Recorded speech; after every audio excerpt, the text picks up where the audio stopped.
You see that mixer right here? This first one. It says Kuna on it, and that's my Aunt Kuna. She sent that to me when I wanted to start the business. I don't care if that mixer breaks, it has to be around me, because when I felt like I had to resort back, it gave me every reason to just move forward and continue on the path that God had for me. I came out of a dark road of prostitution, and when you really believe, or you have believed, that this is all you were good for, being able to find that gift and love doing it is so powerful. I wanted to not only make my business about, oh, we just sell cakes, but use that to open the conversation, because sweets and food let people's guards down so you could talk to people and communicate.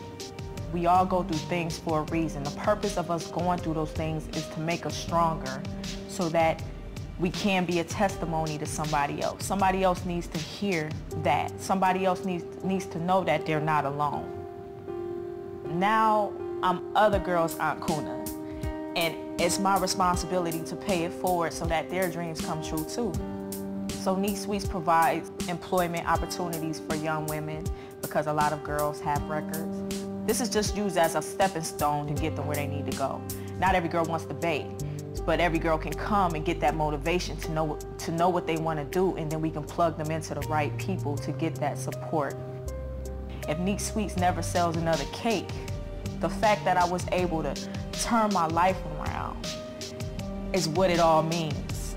Find more stories like this at moments.org.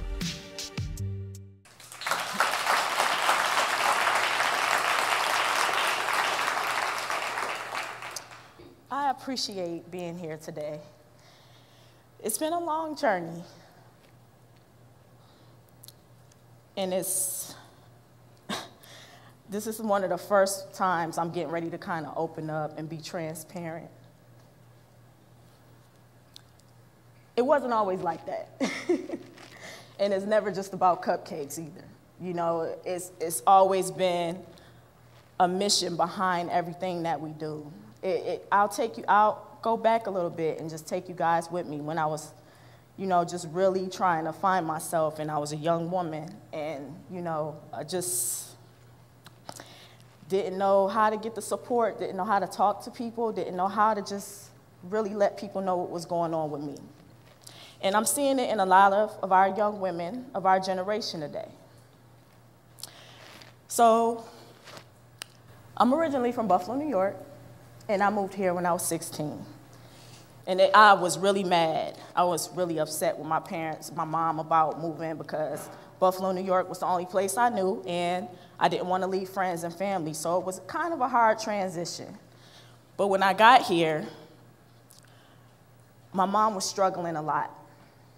And at 16 years old, I took on this huge responsibility to help my mom. Not because she was a bad mother, not because she just didn't treat us right, but because my mother needed help. And sometimes around that age, when you're trying to find yourself and make friends and different things are happening in your life, your body's changing, so you think you just, you know, when a boy tell you look good, you just like, oh my God, I know I look good. But I was really at a place where my focus was my family. So I picked up a job, and I started working, and I started helping my mom, and I met this 38-year-old man. And the man would talk to me, and he would kind of come visit me at the job and ask me questions about my family life, and, you know, so how's things going at home? And I would tell him, and this person was somebody I confided in. He became my support.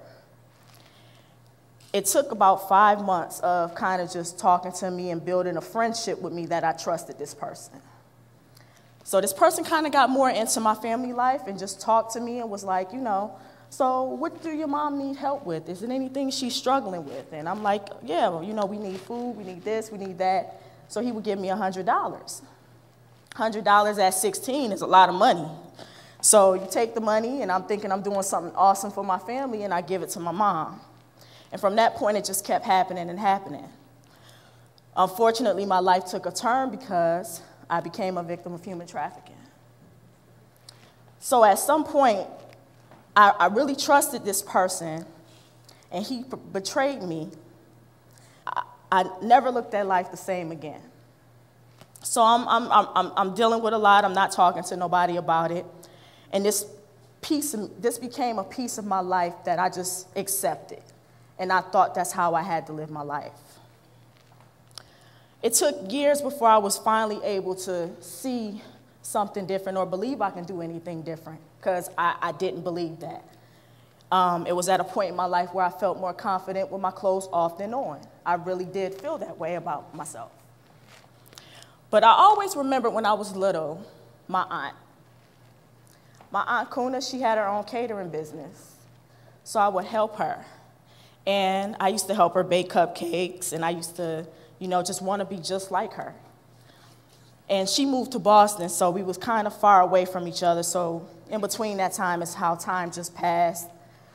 But when I finally got out of the situation I was in, it took years. It wasn't an overnight process. It was a struggle. I had met a friend, and this friend encouraged me. And we got into a conversation, and he asked me, "What do you like to do?" And I told him, "I love to bake. That's always something I want to do, but that's just something that's just not happening right now." At this point in my life, I was real self-destructive.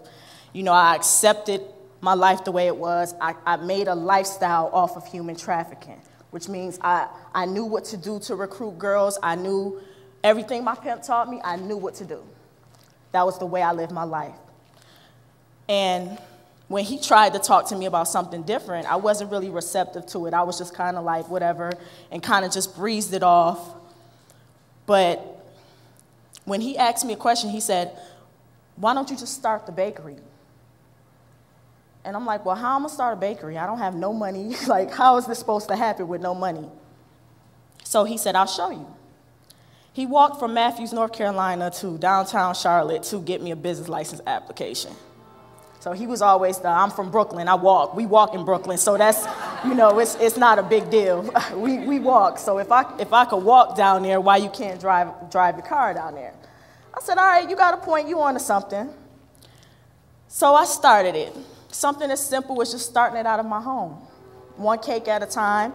I really wasn't confident to sell cakes, so he encouraged me to give them away. I would give them away to community centers, the Center of Hope shelter. I would just give cakes away. And then I was even more encouraged, because as I started giving those cakes away, it started helping me with my self-esteem. Like, wow, I could do something. I could really decorate a cake and make a cake look pretty. Oh, okay, all right. And this became something that I loved to do. Then I started cake decorating classes. And I would do them wherever I could get that creativity off, just to talk to young women and girls about how they felt, what happens in our communities, why is our community so exploitive. We like boys, but sometimes boys are not, they really don't care about us sometimes, or we don't know how they feel. And so all these different things young women would talk about, I felt. But I wasn't at a place to talk about what happened to me at 16 yet. So we would continue the cake decorating classes until one day, one of my girls stopped coming to the class. And she was 12 years old. A pimp had trafficked her, and I never saw her again. Inside of me, I didn't know how to let go what I had been through. So I became selfish about it. I didn't want to share my experience. I didn't want to talk about how this happened to me and how to prevent other young women from falling victim, because the average age entry into prostitution is 12 years old. But something inside of me was like, because I didn't say anything to her and never saw her again, I did feel a responsibility.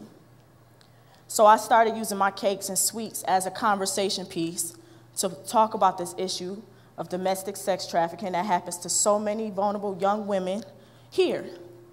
We know it happens in other countries and that kind of thing, but this is something that's happening right in our backyard as well.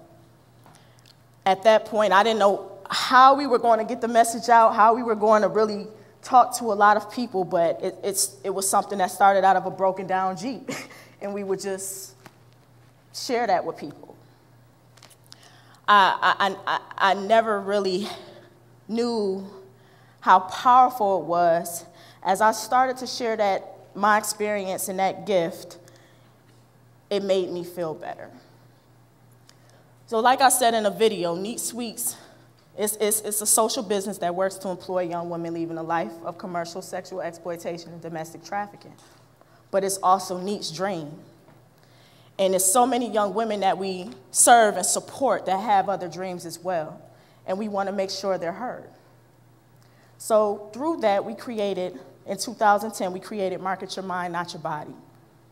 And Market Your Mind, Not Your Body was started off of an argument with my co-founder and I, because I felt that I was struggling with the life, and he was trying to, really be a support to me, because I wasn't used to a friend, a stranger, and he was a man that didn't want anything from me. He just wanted to support me. So the argument had a lot to do with me leaving and transitioning out and really struggling, because again, it was a process. It took like 2 years to really leave that. And he said, why can't you just market your mind and not your body? Like, why you just can't do that?